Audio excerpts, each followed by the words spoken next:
Ladies and gentlemen, please welcome ta-nehisi Coates.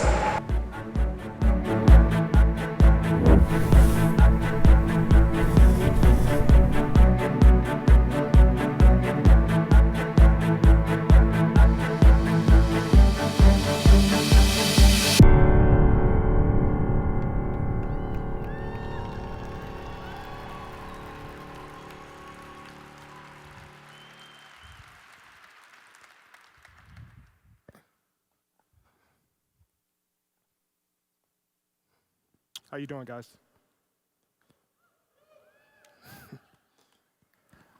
I had a keynote I had prepared that I was going to give. Some of y'all know what's about to happen.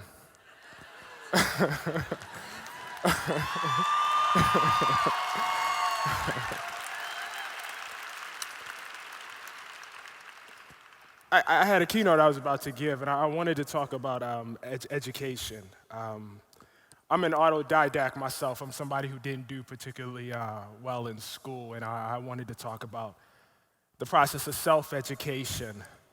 And I wanted to talk about the process of writing my book, Between the World and Me. And I had that all prepared, and I had that all together, and I thought it would be a good message. For this audience. And then last night happened. Yeah, we got to laugh to keep from crying. I haven't slept. I haven't slept since last night. And it's not so much that I'm, shocked that Donald Trump is elected. Indeed, for the past, I would say, 4 or 5 years during my time as a writer, I've been, writing things that, said the election of somebody like Donald Trump would not be out of the ordinary for the history of our country. I'm going to apologize just at the outset for being such a downer today. I was watching the video back there, and you guys were all so excited, and you're all so pumped, and I'm sorry that I'm going to have to take the temperature down a little bit, but I don't think we can ignore the events that are going on outside of this assembly here.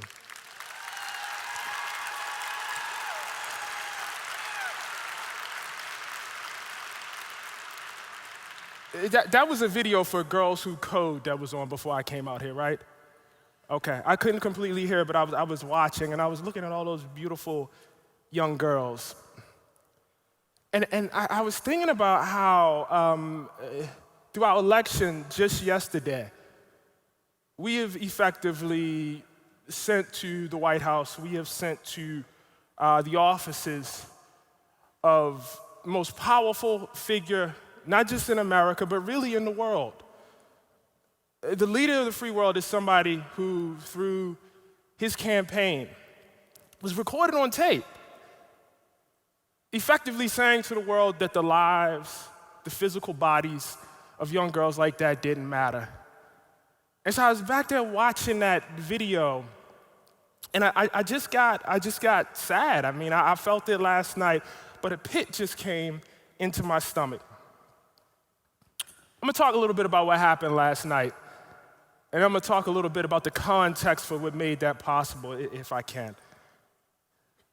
First of all, this was an extreme loss. It's huge. It's bigger than anything that I think we can imagine. We're just beginning to get our bearings around it. As I said, what we had, as far as I'm concerned, yesterday was first and primarily the normalization of sexual assault, the normalization of harassment, the normalization of degradation of women and girls. There was a moment during the campaign in the second debate where I watched the presidential candidate, Donald Trump, threaten to lock another candidate up. And this was right after he had been accused by all these people of sexual harassment, when he had been actually caught on tape. And I watched and I thought, is this happening?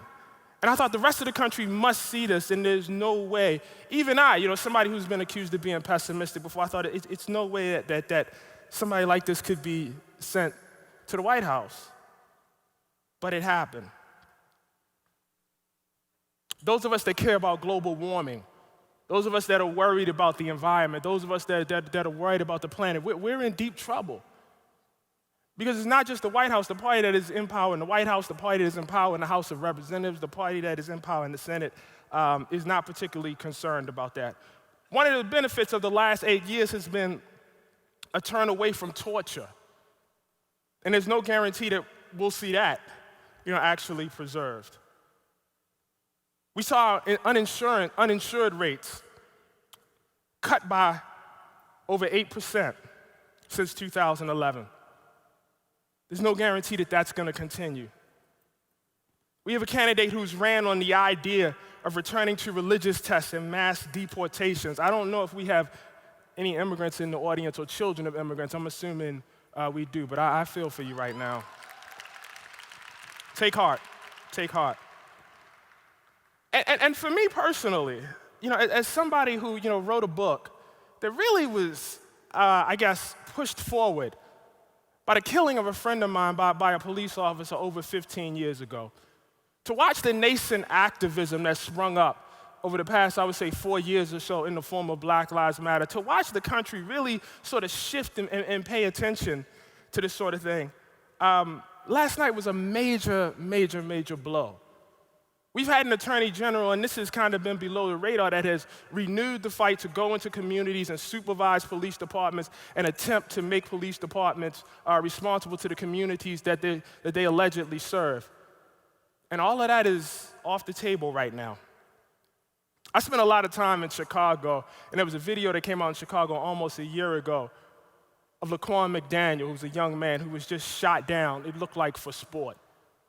And there had been efforts that were being made by our Justice Department in Washington to investigate Chicago and to figure out what's going on there. We hear a lot about the murder rate there, but effectively we have an illegitimate police department there, and those two things are not unrelated. When you don't believe in the police, there's no reason to call the police, there's no reason to talk to the police, and you end up trying to settle scores by yourself. And so the murder rate that you hear there is not unrelated to the illegitimacy of the police department. All of that is on the table. And you ask yourself, how did this happen? Was it really only 8 years ago that people were, crying in the streets and were streaming in the parks and gathering together and feeling that we had really crossed onto this new level by electing a black president for the first time in our history?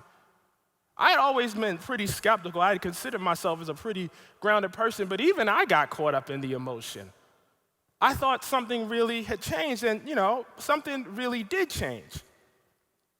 What Obama proved was that a spectacular black individual in this country can achieve spectacular things. But don't ever lose sight of the fact that this was a spectacular individual. The comedian Sinbad jokes that there are no more black men like Obama. There are no more black men with roots in Kansas, born in Hawaii, who went to Harvard Law School and lived in Chicago. That's just not going to happen again. That's a spectacular individual. But I'm worried about normal folks, those of us who are not spectacular. And unfortunately, it looks like we're in for a long road. One of the things I think we lose sight of is the amount of racism that immediately followed that euphoria and really followed, Obama as soon as he, declared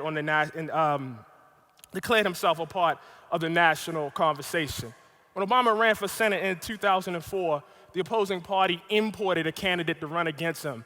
Another black man from Harvard just imported him, a guy from Maryland by the name of Alan Keyes, just because they needed another black man to run against him.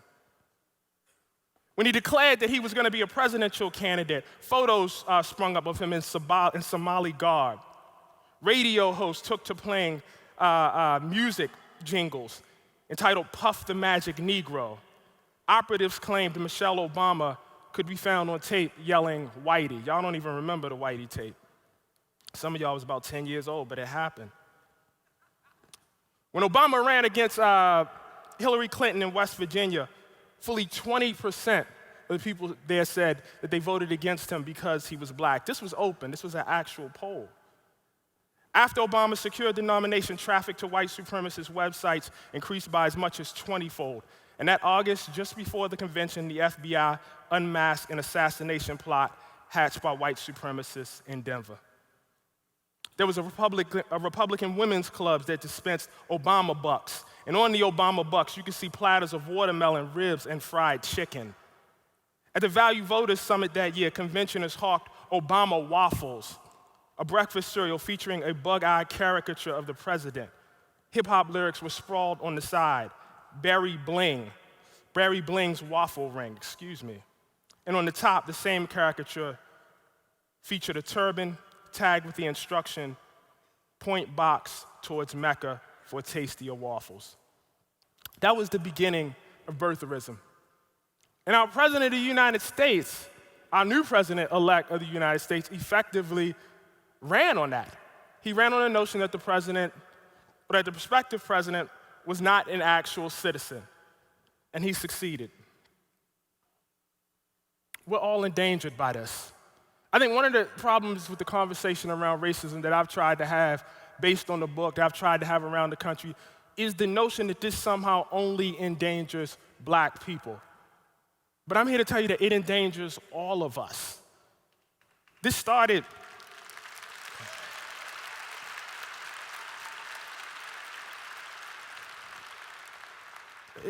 as a racist lie about the president, and then it expanded into everything else. It moved into slander about Mexicans. It moved into slander about Muslims. It moved into the notion that a federal judge somehow could not do his job because he was Latino. It moved into the devaluing of women. When it endangers one of us, it endangers all of us.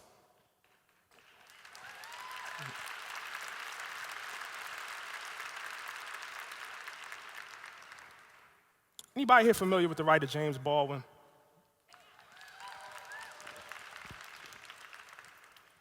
Not enough people, but I hear you out there. Baldwin would be deeply instructive to us in this moment. He wrote an essay called On Being White and Other Lies. And the argument Baldwin made was that race was in fact not real. What he noted was that race, in fact, was always the result of power, that any notion of you being black or you being white was ultimately the result of some sort of power relationship between two people. That doesn't mean that you having blonde hair is not real. It doesn't mean that you having darker skin is not real. It doesn't mean that you having fuller lips is not real. But it means that the categories that we assign to people who are black and people who are white are ultimately based on people trying to take things from other people. They're ultimately based on power relationships. We know this to be true. There is no categorization of black or white that can sustain the test of time and space. I am black standing here before you in 2016 here in Boston. But if I were in, say, New Orleans 250 years ago, I might be something else. If I were in Algeria right now, I might be characterized as something else. We have something in this country that's called the one-drop rule, and there's no reason why the idea that just because you have one drop of black blood, you would have to be considered black. There's no stipulation, there's no actual biological test that you can take that across time and history can separate black people from white people. It only makes sense when you're having a conversation about taking things from each other. And this idea that race is somehow wielded, it's somehow beyond that, it's somehow something that should be fought over or should be fought on. This is the very idea that led us to Trump, and it's as old as this country. In fact, older. In 1619, when the first group of African Americans arrived here in chains, they were not the only people who were bonded. They arrived and they found Irish immigrants here who were in a system that is called indentured servitude. And the only difference between these two groups of people was one group served longer than the other group of people. It was a real difference, but in general, this group of people cooperated together, they stood together, they fought together, they made love together, had children together, they rebelled together, they drank together. They did all the things that people do when they're social with each other. And over the course of history, basically what you saw was a division. The problem with America early in its history was there was a large swath of land. And what was needed was a bonded class of people who could work that land. And the decision was made that if you could separate two groups of people, if you could make one group of people ascribed as the workers if you could give them less rights, if you could somehow make them lower than the other group of people, then you could have a system that could work. African Americans were deemed as that group, black people, Negroes, whatever we were called at the time. And slowly you see the foundation of this idea of race. And you can literally see this in the laws. You can see black people in the 17th century being stripped of rights, and you can see quote-unquote white people who were not considered white before being given rights. In 1705, for instance, the Virginia Assembly passed a law that made it a crime for any black person to defend themselves. At that same time, they passed another law that said the idea or the notion that a child who was born to a white mother and a black father must necessarily be a slave, but not the other way around. That's race being created. That's the idea that we still live with today. We got to the point in the 19th century when the illustrious John C. Calhoun, who was considered one of our greatest senators from South Carolina, said that the great division in our society is not between rich and poor, but between black and white. That is the entrenchment of the idea of slavery. I don't mean to take it back so far in history, but it's very, very important that we know where these ideas come from. It's very, very important that we know why they still have a hold on us, why we could be in a situation where 8 years after so much euphoria, we could find ourselves faced with a mortal threat, not just to black people, not just to the country, but the whole world. 2016 wasn't the first time we faced a threat like this. It was the idea of whiteness that ultimately brought the country to civil war in 1860. I had a period in my life, I guess it's been almost 10 years now, where I was deeply interested in the Civil War. It kind of took me over. And I would drive to all these battlefields. I would drive down to Petersburg, Virginia. I would drive to the wilderness. I went into Tennessee and looked at battlefields. And I would drag my wife with me, and I would drag my son with me, and they would get upset and, say, "Daddy, why are you taking us to see all of this history?" And what I wanted them to understand is that history was them, that everything about them started in that place. Some 600, 700,000, the numbers are being revised upwards every day, died during the Civil War. And when I would go to these battlefields, people would often, say, when I would ask, well, why did they die? They would say, well, it was states' rights. They were defending their honor. We were fighting because you came down here.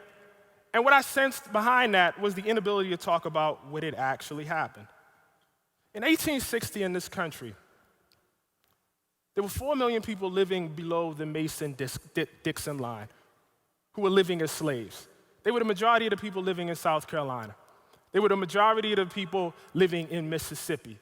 They were half the people living in Georgia, half the people living in Louisiana. And taken together, and I hate to talk about this like this, but this is what this group of people were. Taken together, this was considered the most valuable property in the country. In 1860, had you taken all the nascent banks, had you taken all the nascent factories, had you taken all the shipping, all the wealth that America had produced, and you put it together in one pile, the enslaved African Americans, valued at some $3 billion, would have been worth more. That's a lot of wealth. In 1840, 60% of the exports out of this country were cotton. They came through the hands of enslaved black people. So slavery was not just an institution that gave money and resources to the South. It was something that the country itself based itself on. Indeed, it's hard to imagine this country without slavery. And after the Civil War ended, after those 700,000 human beings had died, after that 4 million African Americans were set free, it's not like the country got together and said, okay, you know what, slavery was wrong, go on your merry way. What followed was a 100-year campaign of terror. I tell people all the time, we have got into this ritual, and you see it, even today. I went yesterday and I went to vote, and they gave me a very nice sticker that said, I voted, right? Did you guys get that?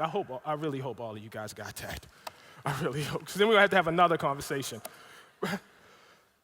But they gave you a nice sticker that said, I voted, and really what it does is it obscures the deep significance of voting, the deep power that is actually in voting. When you vote, you have some sort of say in how your society spends its tax dollars. You actually have, some sort of membership. It's your end of the social contract. For 100 years, for almost 100 years, black people living in half this country did not have the ability to exercise that right. That's what followed the Civil War. This is not beyond us. It was only, 2-3 years ago that the Voting Rights Act was struck down in this country. It's still with us. The victory that happened in North Carolina did not happen by magic. There was a concentrated effort to restrict the places and times black people could vote. And this goes back to the Civil War. It goes back to our history and slavery. And so black people who came out of the Civil War, expecting the right to vote, expecting the right to have some sort of say in their society, weren't given that. And whenever somebody taxes you for something and doesn't give you the same return on your services, they're plundering you. They're taking something from you. And that was the situation African Americans lived in this country until the 1960s. That means that there are people in this room. That means there are people here. That means there are people that were voting yesterday. That means there are people in my family who, within living memory, can recall a time when the government basically existed to plunder them. When Donald Trump assembled his team to run, he went through a number of staff people. One of the last staff people he added was a man by the name of Steve Bannon. Steve Bannon is part of what they call the alt-right, which is basically a new name for a white nationalist, which is basically a new name for a white supremacist. I mean, it's scary stuff. You should Google these guys if you get a chance, if you haven't. When Donald Trump went before audiences and was talking about Muslims, when he went into Chicago and talked about law and order, when you would see these pictures from the rallies of people being punched, people being beaten, he was appealing to a nascent spirit, something that was old in us, something that was ancient in us, something that goes back to 1619. In 2008, we thought that was dead. That was a huge, huge mistake. We had deeply, deeply underestimated ourselves. We had deeply, deeply underestimated our past. The last 8 years have been, I don't know, for me as an African American, just a period of tremendous pride. But I feel like I took my eye off the ball for a minute.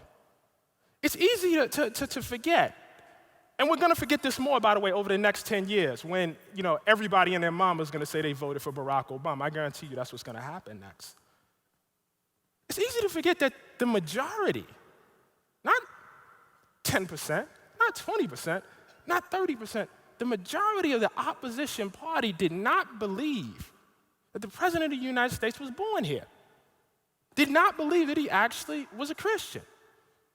We're circulating, rumors about him, Obama bucks, Obama, all this hateful, racist propaganda. And it came home to roost last night, and we voted for it. What I have to say to you, as I'm sure all of you voted yesterday, is that we have to take responsibility for this. I've been saying this in my writing for the past few years. It was the message that I tried to get across in between the world and me. We have to take ownership of our history. There's this sort of deep feeling that because we didn't do whatever happened in 1860, because we, maybe our ancestors just got here at the turn of the 20th century, that somehow we are not responsible to our history. We are not responsible to our society. This is the worst species of patriotism that you can ever imagine. It is patriotism a la carte. Because all of us celebrate on the 4th of July, even though none of us were there to fight the battle for independence. All of us take off during President's Day. All of us honor treaties and pay taxes for things that we aren't directly responsible for. That extends even into our most painful areas. And if we don't deal with it, if we don't confront it, if we don't become more open about directly addressing it, we won't be looking at just another dark 4 years. We'll be looking at another dark 8, 10, 20, 25. Thank you guys so much. Have a great time.